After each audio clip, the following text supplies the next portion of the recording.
మకర రాశి వారికి ఈ వారం మధ్యస్థ ఫలితాలు గోచరిస్తుంది. కష్టం తగిన ప్రతిఫలం తక్కువగా ఉంటుంది. ఏదైతే ఆలోచిస్తున్నారో కొన్ని అనాలోచిత నిర్ణయాల వల్ల నష్టపోయే అవకాశం గోచరిస్తుంది. మనసు స్థిమితంగా ఉండదు. ప్రతిదీ ద్వంద్వార్థాలకి వెళ్ళడం అనేది మంచిది కాదు. ఇటు ఉద్యోగంలోనూ వ్యాపారంలోనూ స్థిరమైన నిర్ణయాలు తీసుకోవాలి, లేకపోతే నష్టపోయే అవకాశం గోచరిస్తుంది. భాగ్యాధిపతి అయిన బుధుడు షష్టమంలో ఉన్నారు. ఆరోగ్యరీత్యా కొన్ని జాగ్రత్తలు, స్కిన్కి సంబంధించిన ప్రాబ్లమ్స్ కావచ్చు, ఇండైజెషన్, అసిడిటీ, అల్సర్ ఇటువంటి వచ్చే అవకాశాలు గోచరిస్తుంది. వాటి విషయంలో తప్పనిసరిగా జాగ్రత్తలు తీసుకోవాలి. దూర ప్రాంత ప్రయాణాల విషయంలో జాగ్రత్త, సెల్ఫ్ డ్రైవింగ్ విషయంలో కూడా తప్పనిసరిగా జాగ్రత్తలు తీసుకోవాలి. కుటుంబంలోని తల్లిదండ్రుల సహాయ సహకారాలు మీకు చక్కగా లభిస్తాయి. అదేవిధంగా సంతానం సంబంధించిన విషయాలు కూడా సానుకూలంగా ఉంది. ఒక మంచి అవకాశం కలిసి వస్తుంది. వివాహ ప్రయత్నాలు చేస్తున్న వారికి ఒక సంబంధం చేదాకా వచ్చి చేదారిపోయే అవకాశం కూడా లేకపోలేదు. జాతక పరిశీలన చేసుకుని ముందుకు వెళ్ళాలి. ప్రతి చిన్న విషయాన్ని భూతద్దం పెట్టి చూడడం వల్ల నష్టపోయేది మీరే. అందరూ బాగానే ఉంటారు, కానీ అనుమానాలతోటి అపార్థాలతోటి ఇబ్బందులు పాలయ్యేది మీరే ఉంటుంది. కాబట్టి వాటి విషయంలో జాగ్రత్త వహించాలి. ద్వితీయంలో రాహు ఉన్నారు. మనసు పరపదిగా ఉంటుంది. స్థిమితమైన నిర్ణయాలు తీసుకోకుండా కొన్ని అనాలోచిత నిర్ణయాల వల్ల నష్టపోయే అవకాశం గోచరిస్తుంది.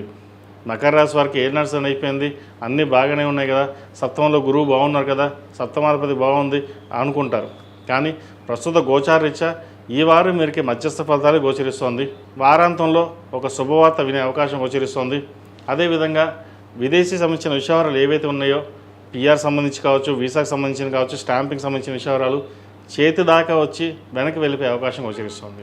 డాక్యుమెంటేషన్ విషయంలో, భద్రత విషయంలో తప్పనిసరిగా కొన్ని జాగ్రత్తలు తీసుకోవాలి. షూరిటీ సంతకాల విషయంలో జాగ్రత్త వహించాలి. అప్పులకు దూరంగా ఉండడం, క్రెడిట్ కార్డుకి దూరంగా ఉండడం, పర్సనల్ లోన్కి దూరంగా ఉండడం, ఎంత దూరంగా ఉంటే అంత మంచిది. అదేవిధంగా సంతానం యొక్క ఆరోగ్య విషయంలో అంత కుదుట పడుతుంది, బాగానే ఉంటుంది.